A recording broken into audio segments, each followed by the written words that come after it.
আমার মতো মানুষ বেঁচে থাকার কোনো অধিকার নেই সমাজে। আজকে আমার সামনে আমার মাকে থানা থেকে লাথি মেরে বের করে দেওয়া হয়েছে। আমি সব দেখতেছি, কিন্তু কিছু করতে পারছি না। থানার ভিতরে 5 জন মিলে আমাকে উল্টো করে লাঠি চার্জ করছে। আসলেই ভাই, গরিবের কোনো দুনিয়া না। আর আমাদের পরিবার বলতে আমার মা আর আমার ছোট বোন, একটা মাত্র বোন, 8 বছর বয়স, এত কিছু বোঝে না। বোনের বয়স যখন 4 মাস তখন বাবা মারা যায়, আর তখন থেকে সংসারের হাল আমি নিই। এই একটা দোকানে কাজ করি আর থাকি বস্তিতে। এর জন্য আমি মাকে সবসময় বলি, আম্মু, গরিবের কি কোনো জীবন আছে? আর আম্মু আমাকে তখন একটা কথাই উত্তর দেয়, মানুষ ছোট থেকে বড় হয়, বড় থেকে কখনো ছোট হয় না, দেখছস কখনো?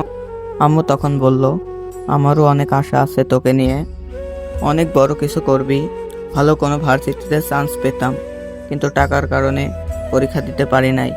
কাছে একটা সরকারি ভার্সিটিতে, ওইখানে ভর্তি হয়ে গেছি। কোনো মতে পড়াশোনাটা চালাই। আম্মুর কারণে, আম্মু না থাকলে হয়তো পড়াশোনা করতাম না। তো প্রতিদিনকার মতো আজকেও সকালে দোকানে যাচ্ছি। আম্মু প্রতিদিন আমাকে একটা কথাই বলে, বাবা, কাজ করতে যাচ্ছিস যা, কিন্তু কারোর সাথে ঝগড়া করবি না। আমি বললাম, আরে কি যে বলো না আম্মু, আমি কখনো কারোর সাথে ঝগড়া করি বলো? আম্মু বলল, তাও বাবা, এই শহরের মানুষগুলো ভালো না। আমি বললাম, জানি আম্মু,